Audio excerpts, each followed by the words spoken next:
Kristian BANKOV with us.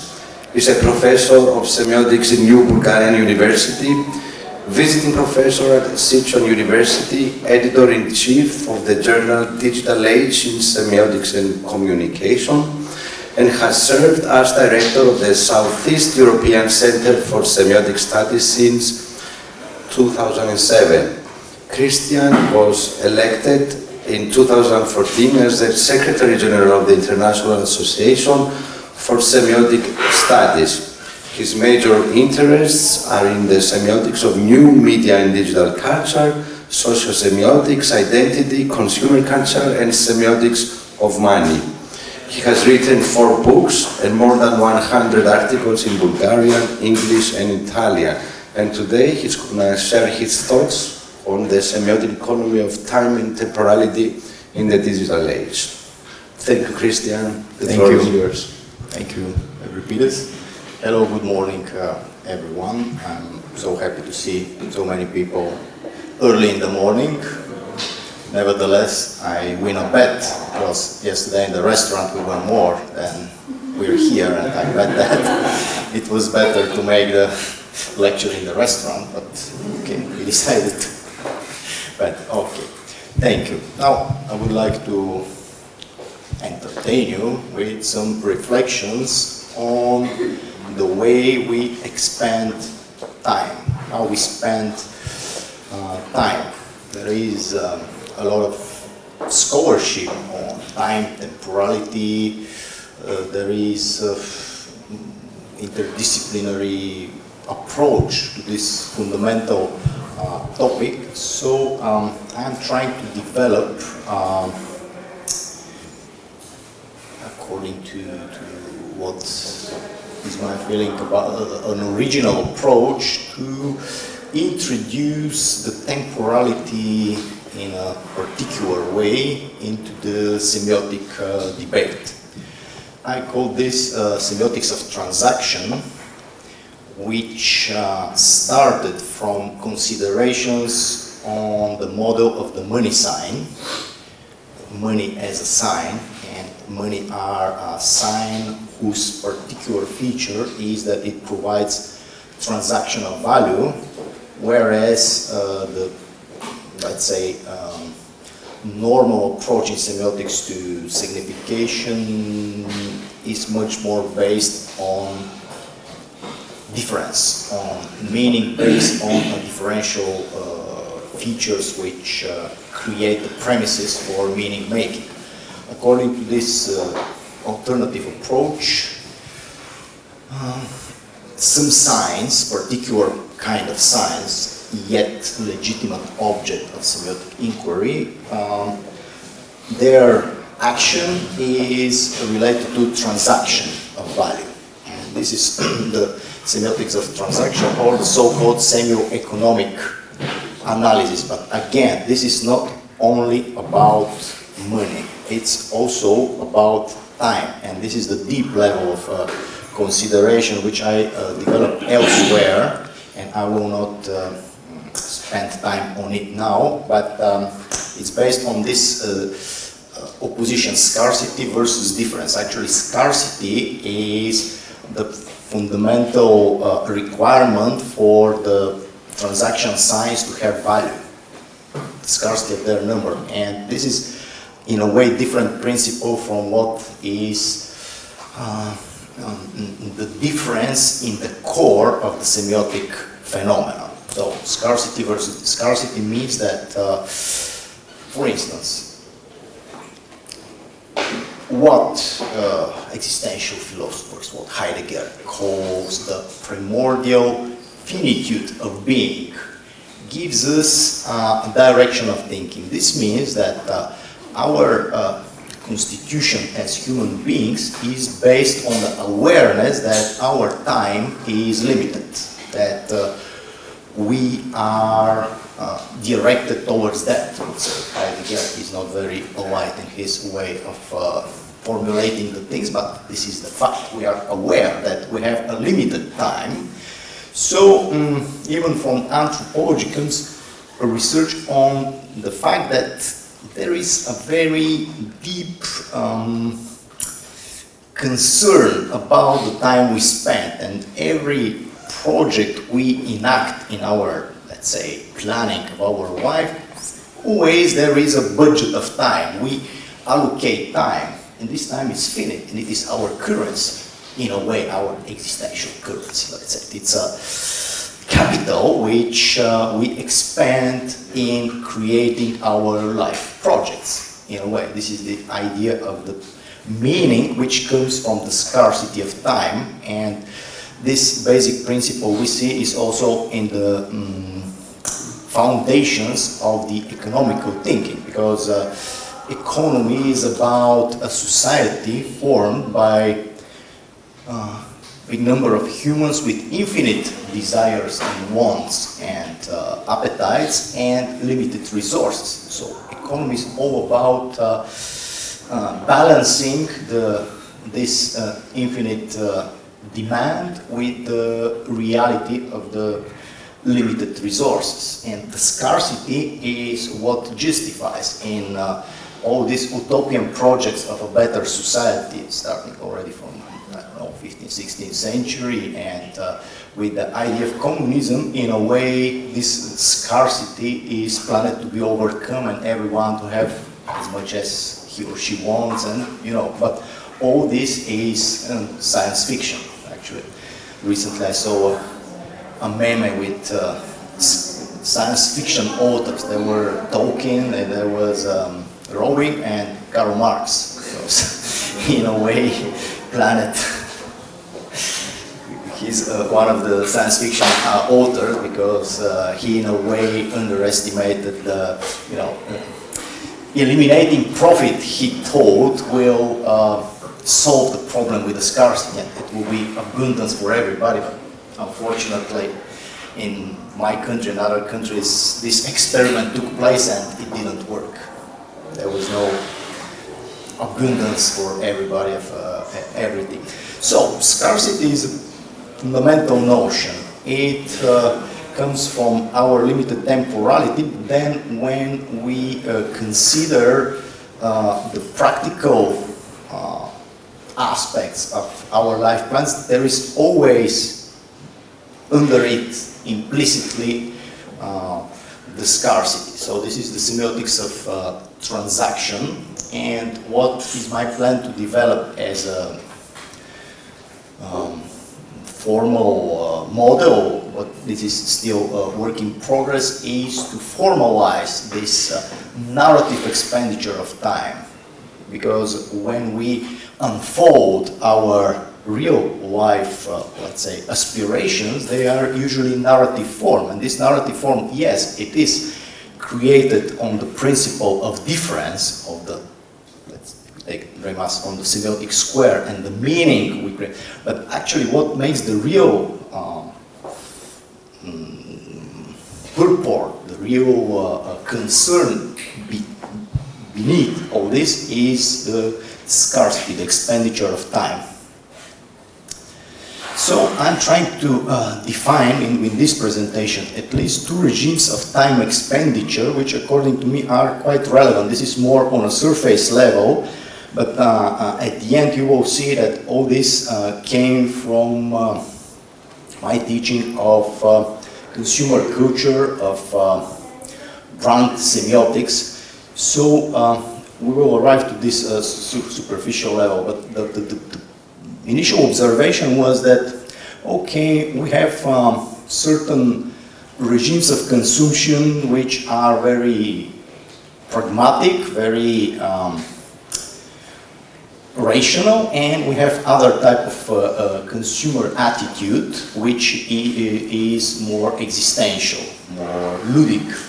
And we will see that this is, when I call existential values and you know that this is from Jean-Marie Foch, and this is how advertising discourse valorizes products and goods. But at the same time, on the other side, there is the recipient of all this. And according to me, independently of the way the commercial discourse valorizes goods and services as existential ludicant, there is a system of expectations which concerns in which regime of time expenditure we are in.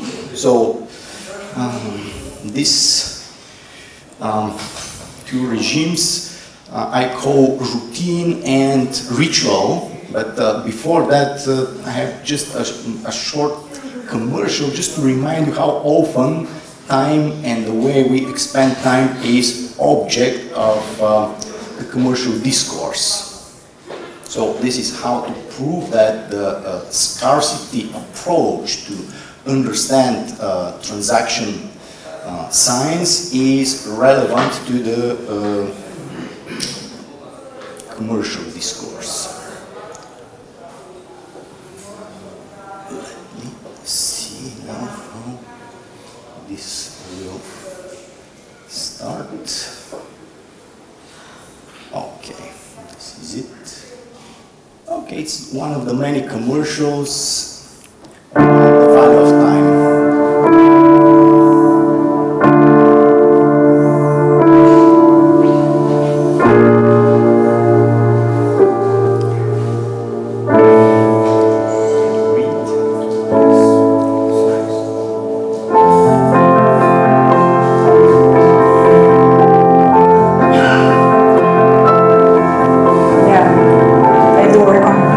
The commute is 2 hours. It does take me 45 minutes. At least half an hour to an hour. Being online for me would be, I have to think about it now, but I'd say at least 3 hours like that on an average day.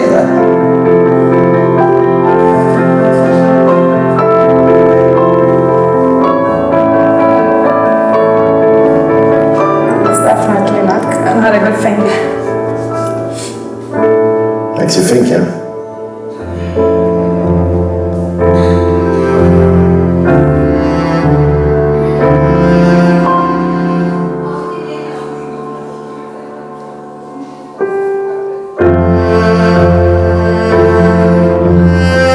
I'll have to try and give more time and see how we can arrange that, because yeah, these things you can't change.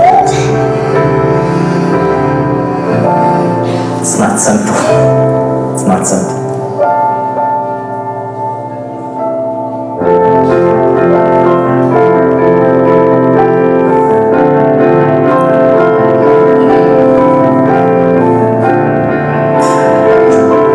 I'd love to spend my time with them.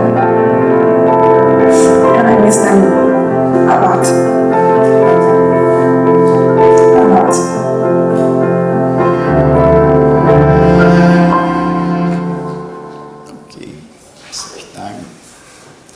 It's one possible way of distinguishing two regimes of time. The time which is worthwhile spending, which is with the family, and then the practical time, which is concerned with job, with duties, and so on. And there is a lot of advertising. Now, consumerism, in a way, is the valorization of this valuable time. And I put here various, let's say, directions from which this idea to make this typology of the expenditure of time came. So those are very heterogeneous ideas, but somehow they are directed towards the same. Then ritual here, take it very, let's say, approximatively, because this is not the, let's say, well or relatively well-defined notion from anthropology, but it's something which presupposes more meaning. Contrary or in opposition to this time-saving regime of expenditure where our rationality makes us economize time. So if we follow Flosch, and we will see his model in a while, we have a certain way to understand consumption which is directed towards the routine, towards the time saving, the practical, the utilitarian, or the critical, to save money, which is exactly the same thing. And this, let's say, binom is quite well studied at time is money and is time, and our conceptualizing of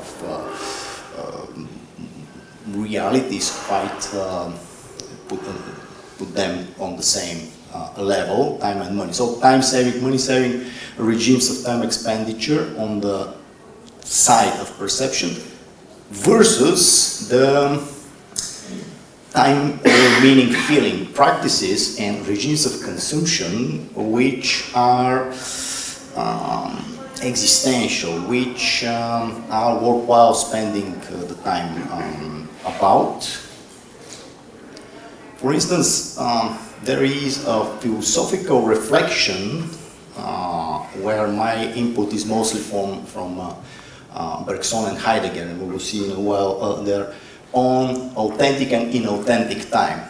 I mean, this was already a topic in philosophy, and it had its reflection on other, let's say, fields of humanities to distinguish an authentic time from an authentic time.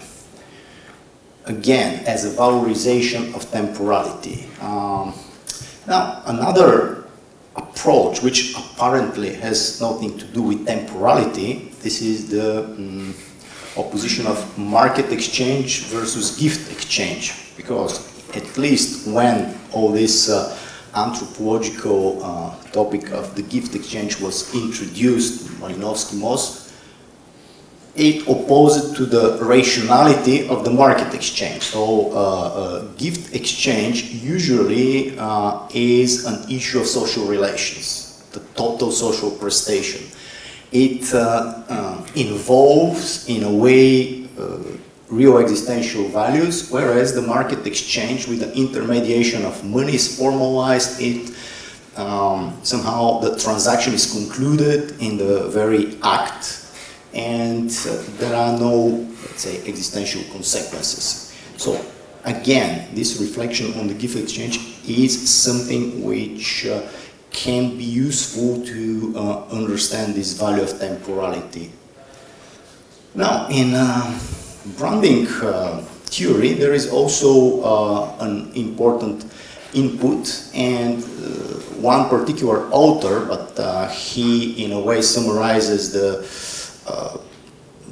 insights of many other people from the professional field of advertising and branding, opposes in a book called Legendary Brands, the product brands, the normal brands, the companies which produce useful and let's say economically convenient products which are good for our everyday life, to the so-called legendary brands, whose brands succeed to propose themselves and to establish themselves as worthwhile for our existential time, for our from the consumer rituals, which are source of meaning and source of valuable activities. So legendary brands are those about leisure, about free time, about the time which you have on disposition in order to self-enact, self-actualization time, and so on and so far. We will see also this model. Utilitarian values versus existential values. Of course, I still consider this approach of Jean-Marie Floch of the valorization, which the commercial discourse proposes to goods and services, as the most fundamental contribution which opens semiotics to all these discourses. So this model is very valid for the consideration I'm developing here. And okay, even in economy, you know, the notion of leisure was shaped in the second half of the 20th century. In the 19th century. The second half of the 19th century started to be object of interest, and the first, let's say, important book written on leisure was the Theory of the Leisure Class by Veblen, and in a way from the leisure studies or the awareness that the leisure time is the time in which certain classes show off and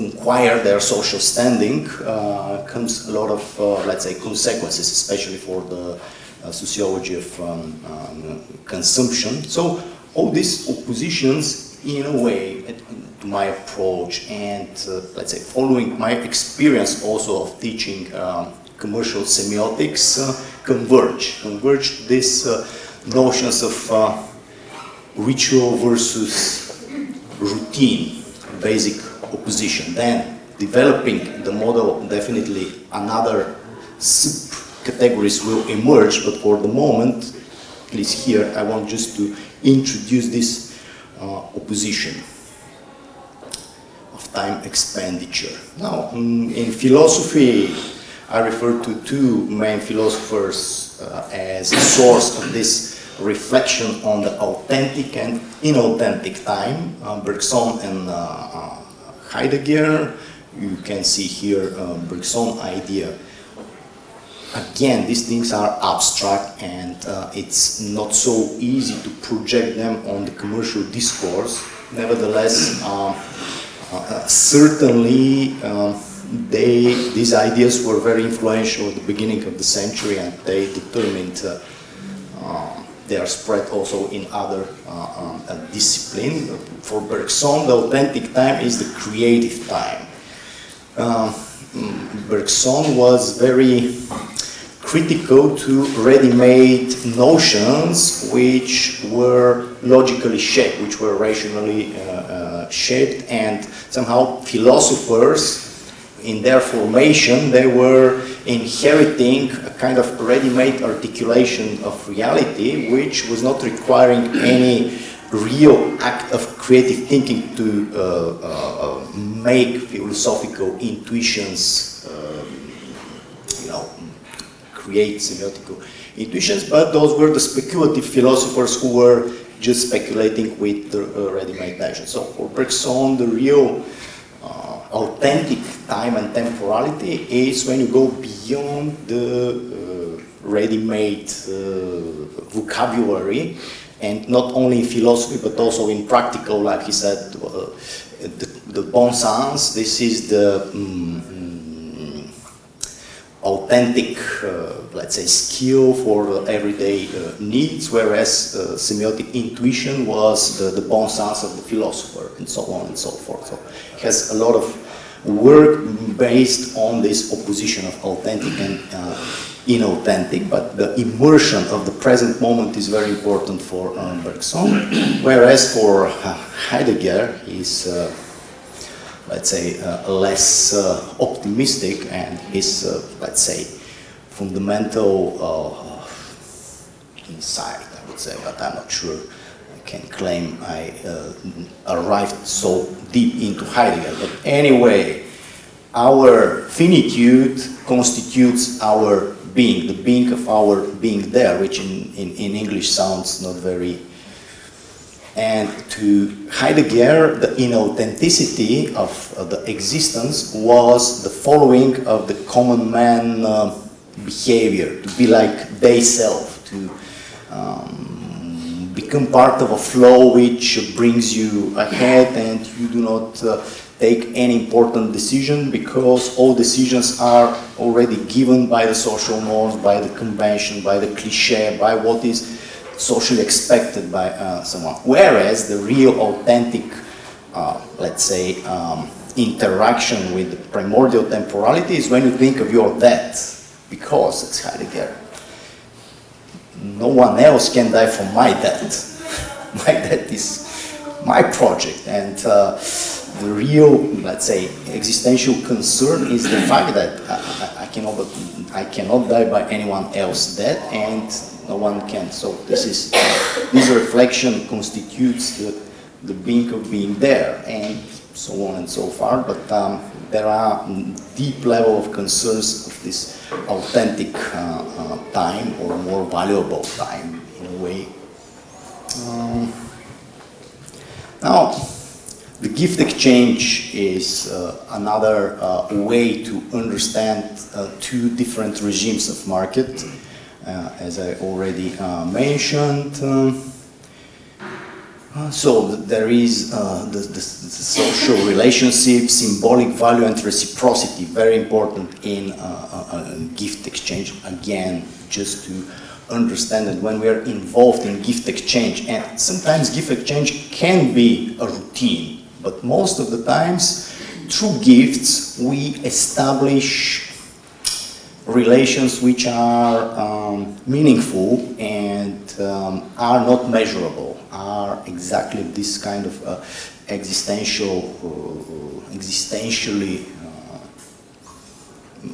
carried and not rational. Now, there is also input from the economic theory. It's another vocabulary, completely different, but already one economist in the 60s, Gary Baker, started to develop an approach to understand how the notion of value is formed in our mind, and for him, our leisure time, the value of our leisure time was in a way part of our decision what is worth for money. So, for instance, if you have very high incomes and small free time, your expenditure of this time will be on a very high price. So you're inclined to pay a lot for small things, but which reflect exactly your existential, let's say, needs, or your existential goals. And on the contrary, people with huge amount of free time will have completely different mindset of expenditure. Again, when we give our money for something, there is always the mirror-like reflection on the temporality. We spend temporality, we allocate, we budget temporality when the consumer projects are done according to this. So it comes also from economy. This is the model which I'm always using, how to build a brand which goes beyond the logic of product, the logic of utilitarian needs, satisfaction. This is the model helping us to understand the working of certain brands which can apply for our existential time. So these brands usually in their way, in their storytelling, in the way they approach their consumers, involve worldview and sacred beliefs, and there is a strong brand agent, like the priest of the brand, someone who is very inspired and succeeds to transfer such worldview and sacred beliefs. Then a very important brand narrative which puts everything together and gives, let's say, it's the premise for the consumers in order to integrate this brand narrative into their personal narrative, and this happens when we take seriously a brand and when we start to show off with this brand, to show the reputation of this brand, to mix with our reputation, and then certain brands succeed to create a brand culture, a lifestyle, something which already changed the mindset and the behavior. And in this brand culture, rituals are very important. So anyway, this is a model which puts everything together, and of course the classical scheme of Jean-Marie Floch, in which he starts his consideration on the way narrative valorizes consumption through the opposition of utilitarian values versus existential values. So these were the main considerations. So I wanted to not be too long in the proposition because I'm very glad to have some, let's say, consideration. Thank you. Thank you. Thank you, Kristian, for this valuable presentation. Let's see what the audience has to say or comment. Massimo.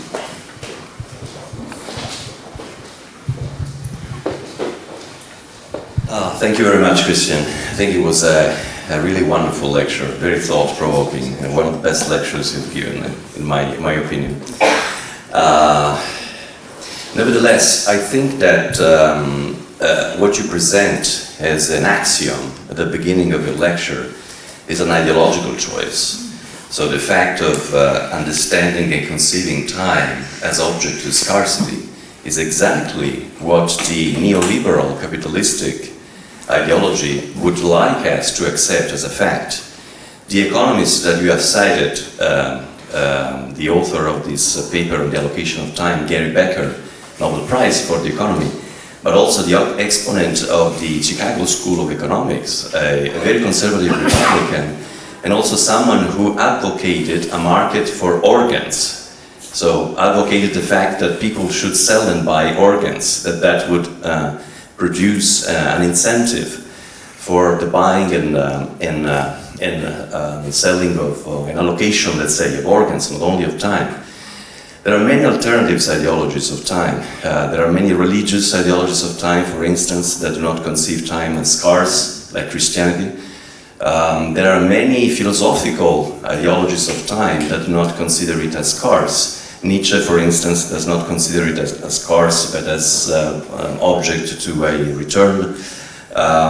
There are conceptions of time, here in Romania it's the land of Cioran, and Cioran did consider that time actually was a problem not after death, but before birth. The inconvenience of being born, is one of the most famous works by Cioran. So I buy the second part of your lecture, but I think that the first part of your lecture presents as a fact what is a choice that I personally do not buy. But that is because we were born, I think, at the opposite sides of the Iron Curtain. So this is why there is this difference between us. Anyway, I didn't know about this organs allocation of Gary Becker. I would definitely make a disclaimer quoting him that I'm against the trade of organs, definitely. Still, the ideology that you refer to, which obviously is an ideology, to me is the ideology which works and put the things together and reflect how the things are going on. And other alternative, let's say, storytelling about infinite time. Actually, my reflection has some ideas that textuality is a very important cultural phase in which, when you're inside the text, this kind of temporality is not working. Actually, textualism, as Paul Ricoeur says, intercepts the relation between the reality and the textual world, which already a lot of speculations with the time can be done. So there is a critique of the textual temporality opposed to this, let's say, existential temporality. So although I agree that it is an ideological, but I won't say neoliberal, because probably yes, all these authors are most on the neoliberal side. Yet, as Margaret Thatcher would say, or no, this was Churchill, but again in the same field, the less worse thing. I mean, among many alternatives, we have really bad ones and less bad ones. So capitalism and neoliberalism is the smallest evil. Or you would agree, yeah. Just on the ad that you showed, I really find these ads revolting, personally. You find Uber advertisement around Europe now that sells working for Uber as the best way to save time for your family or for your hobbies. This way of actually proposing exploitation of workers without rights as a way for them to save time for their family and for their hobbies. I think this is really the ethical washing of liberal economy. This is my opinion. Definitely. Do you want to comment on that, Kristian? No, I agree that this can be a lot of abuse of this thing, but not be essential. Thanks a lot, Kristian, for your presentation. When you start your presentation on talking about the transaction, I was watching for one word, was antagonism. Antagonism. Yes. Times is about antagonism, either in business or at work. And one way to materialize this antagonism in business is sometimes when brands of commercial accompany the sale of products by gifts. Gifts is not free. Gifts is the way to force you to integrate the transaction. À partir de là, enfin, oui, comment à partir de là? À partir de ça. Starting from this kind of view, the time is something, the commercial of the capitalism system don't help you to save the time. They help you to use your time for them, even when they ask you to save the time. You have the same phenomenon. One day I have a friend who worked on Google. When you are in Google company, you have your time. You can program your work as you want. But when you are a Googler, the main Googler doesn't spend, let's say, 10 years in Google, because the fact that they have the time means that they don't have time for themselves, but they have time to spend to the company. So I would like you to focus on this, what I call antagonism. So that was kind of, it's just a remark, but I don't know what's your opinion about that. Yeah, please do not take this ideology as if I get it for benign expression of, let's say, how the things should be. Definitely not. And this, consumerism is a new form of exploitation. Before it was the exploitation through work, then emerged, thanks to technological progress, the leisure time, and still companies are exploiting our temporality. All this is about how companies appropriate our time. So whether it is appropriated as work or as consumerism does not make big difference. This is, Baudrillard and other thinkers developing this kind of.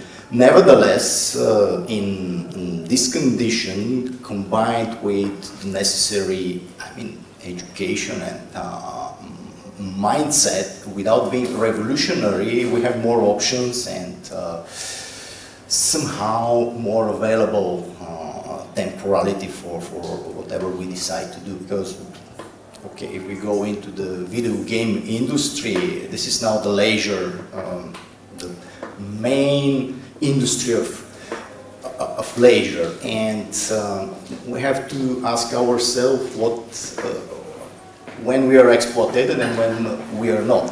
Definitely knowing about this and having more articulations into the understanding of how temporality is spent helps us to be freer and actually to be less affected by the ideology. This gift which advertising makes total and shameless abuse of. So that you buy something, they say, okay, you get the gift and then you pay.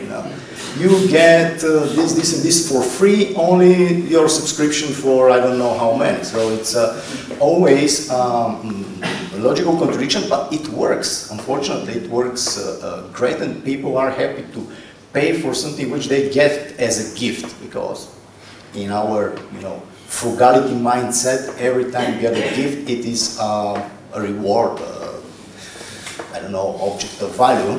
So only when we think in this direction and criticize it, you might be more critical or more technical, but according to me it's very important to develop semiotic, let's say, inquiry into the expenditure of the temporality, and this with the textualist approach in a way does not work, and the focus cannot be stressed. That's why I'm trying to put this scarcity logic of meaning making as an alternative to the differentiation in order to open the semiotic inquiry into the direction of time expenditure. Well, hi. Interesting, but following on Lissimo's point, you know, what's happened is it's sort of like a switch, like East and West, between Orwell and Huxley, in the sense that, okay, in the Orwell's vision, you know, the state was controlling us and telling us in an industrial model exactly what to do, how to do. And Huxley's vision, Brave New World, is we choose for ourselves our enslavements. And what happens is this attention economy that we have now, this is basically what it is, our leisure time is taken up, and you mentioned video games. People work at that stuff. I mean, it becomes almost like a second, or their whole life, or a job, and get sucked up. And so we supposedly in the West have free choice to say, oh, I want all these nice, bright things, or in some, at the lesser level, just have a right to pay my bills and live at a basic level. Before that, I have to trade my time and my freedom. And then when we do that, then we're left, again, now it's sucking it up as the attention economy. And you know, this also brings into the notion of the World Value Survey, people like that, where there's a big distinction in World Value Survey between Western economies, weird economies in a word way, and more developing countries, is a shift between scarcity values and surplus values. And surplus.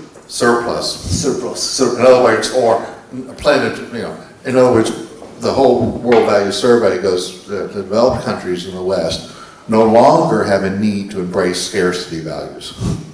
They embrace the surplus values or plenitude values, which gives us time to think about ourselves. Or the other day we had the thing about icons for political campaigns. And so people now invest themselves in these because they have the free time to do so, whereas in previous times they didn't. If I make a comment also on that, I think the point of departure is also the fact that with the word time, we designate different things, and it's not only time from the quantitative point of view. The time is also qualitative, it also, so, you know, in your talk, you start from a quantitative understanding of time as being limited, but then you switch to philosophical time. But these are two different times, because if you don't keep them apart, you wouldn't explain the fact that there are heroes, for instance, who sacrifice their life for others. And they do so because in the time in which they do so, they find that their life is completely meaningful, and that time lasts forever for them. And you wouldn't be able to explain altruism or people who give their time for free to other people. And this is because they actually gain time by that. And this is the experience of everyone working in solidarity activities. It's not that they waste their time or they consume their time. They gain time because it's a qualitative time, not a quantitative one. At least this is my impression. Well, probably there was no enough time to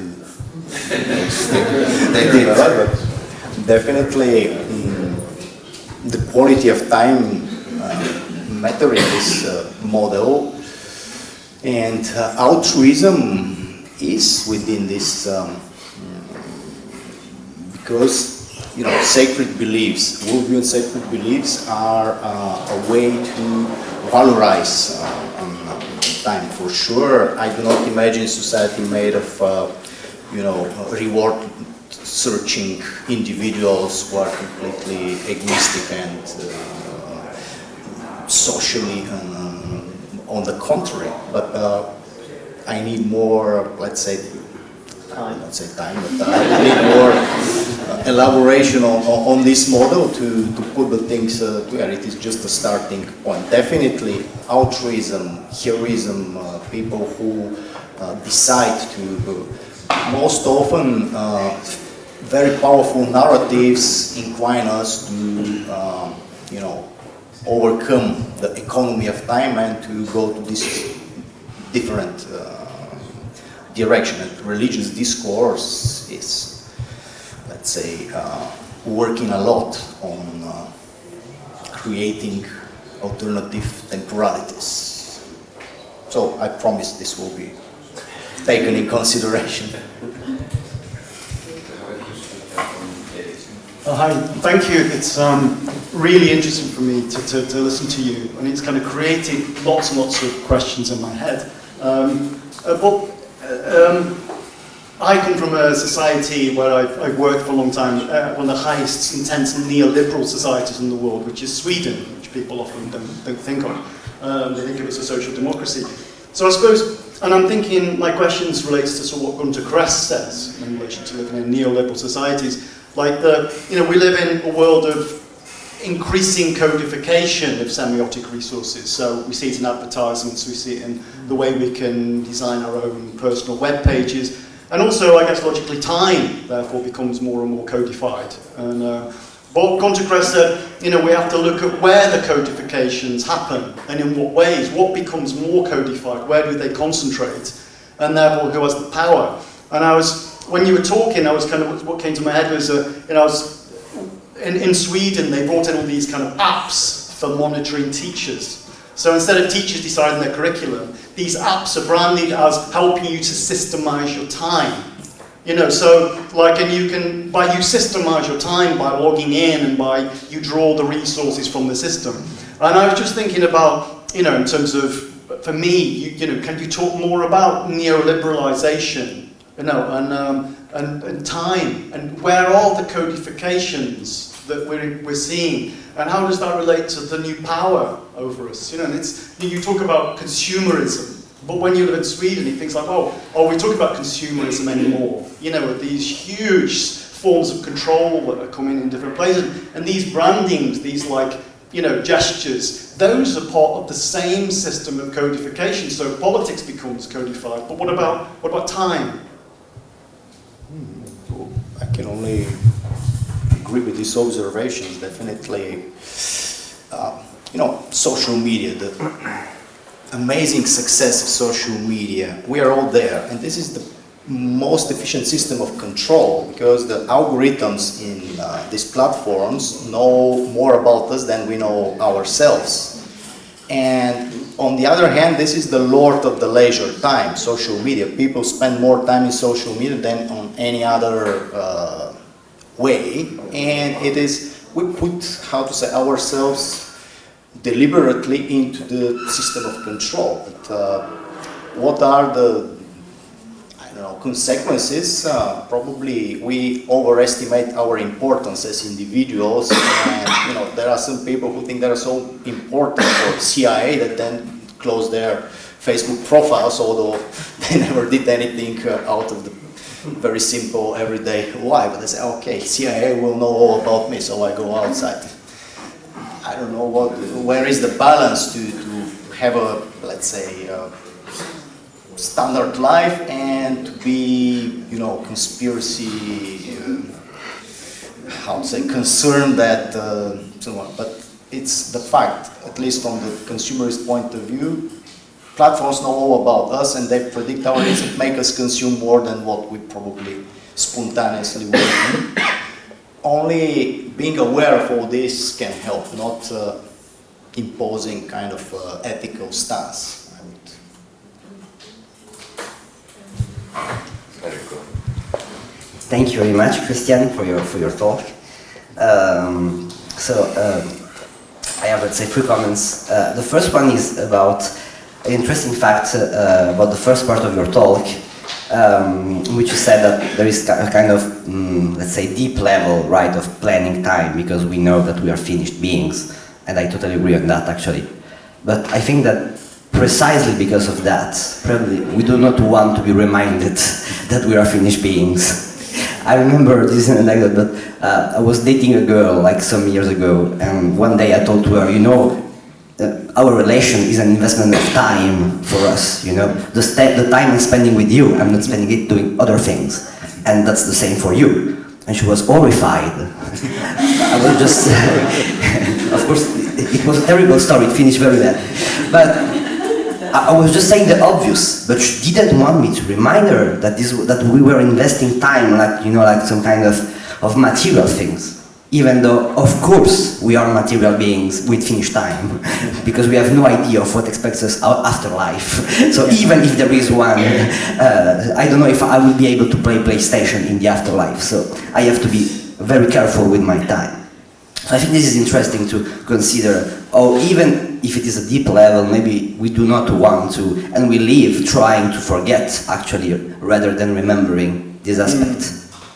And the second point is that I think that you're totally right in saying that the construction of an artificial scarcity of time actually is what makes meaning in many activities, like as you said, in digital games, as you know very well, it's exactly like this. Before coming to this Congress, I was going to sleep, then I opened my video game for my everyday login to have my reward, and it was like, there is a limited time event, you have 4 hours, so it was midnight, and I had my flight in the morning. I said, okay, I'm not going to sleep, and I did the 4-hour limited event in the digital world, because these 4 hours, after that, when I couldn't have any other things. And since digital games are one of the biggest forms of leisure in the world, this kind of meaning-making works. And this is also why in the literature on game studies, more and more there is a topic of reflecting if people are playing video game or are working video game, because of many practices in which it is very hard to say that people are playing, because like running like hours and hours to get a certain value, or do not sleep to have a certain, I don't know, dress. Is it playing, right? And this is, I think, a very, very important matter. But at the same time, I think that we have to distinguish meaning-making from meaningfulness. And I think it's important because I think that scarcity creates meaning. Like if we look at our work as academicians, you know, like, what does it mean to work? It means to be stressed. And how can you explain stress without having a finished, you know, like time and having a scarcity of time? You cannot explain something. If you are relaxed, nobody will believe that you are working. You know, it's like the paradox of the writer, which is always in vacancy. But we have this kind of, especially I think, frustrating work for some times, because I wanted to become a doctor, and every time that for a paper we have a deadline, I think it's ridiculous. You know, it's not like someone is going to die if you submit your paper on the 29th instead of the 28th. And yet we live completely in a system in which there is an artificial scarcity of times to publish papers that are not going to save lives. That is the truth.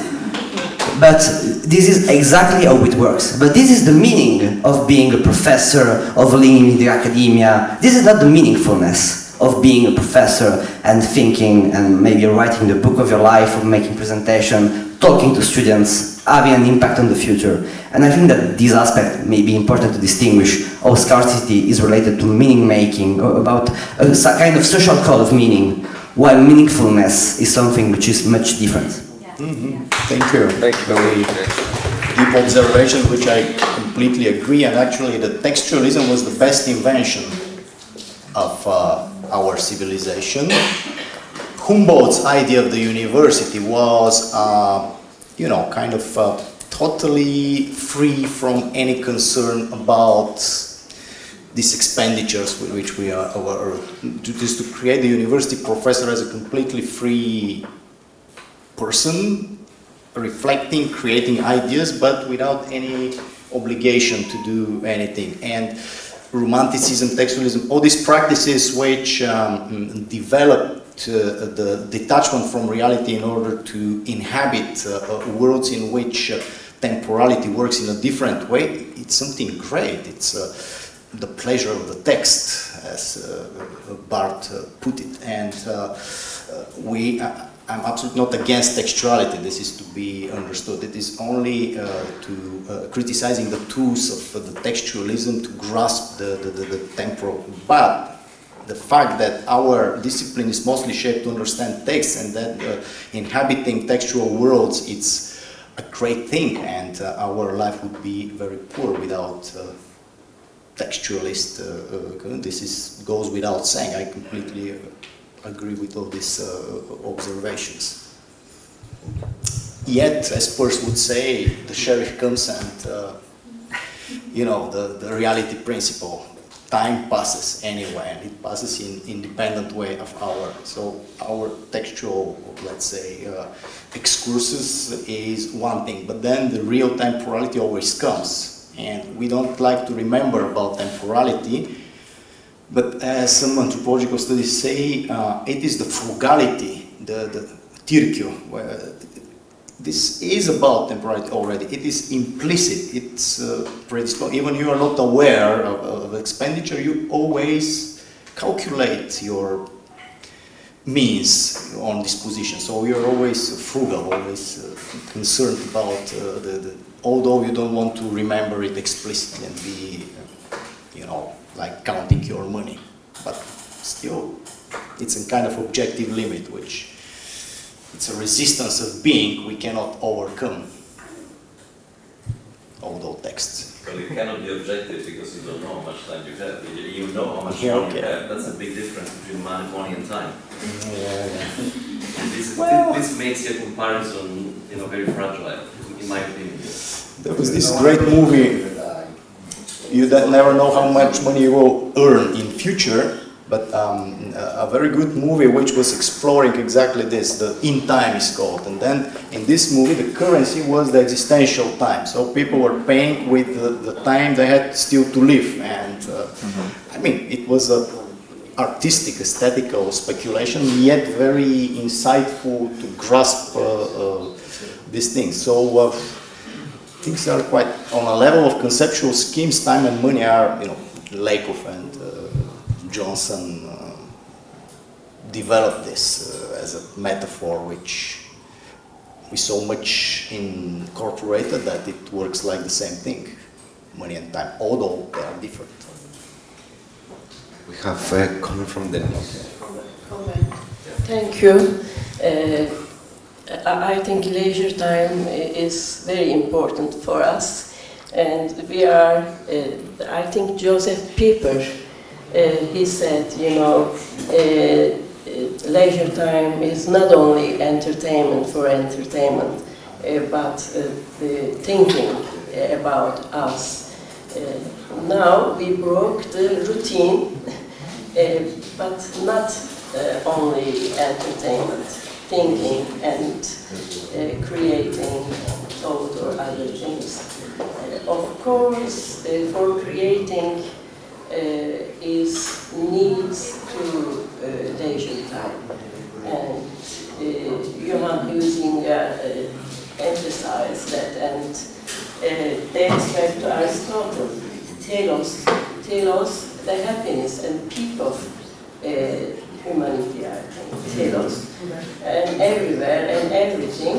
And congratulations the Greek people, because they keep the leisure time, what is the name?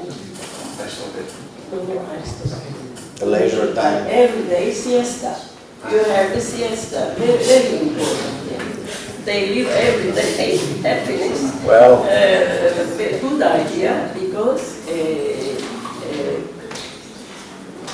what is the name? The Dutch Constant says the dangers of being robot after industrial revolution.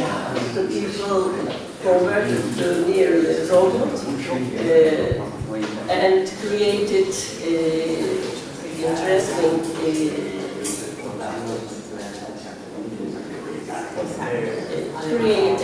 creativity, the center of the city, and it was very important.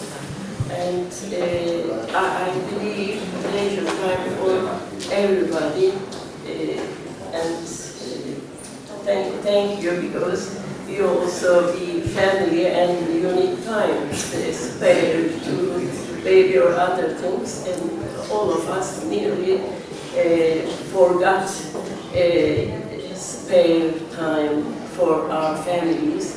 It is very important, and we think again and again this topic. Thank you. Thank you. Thank you.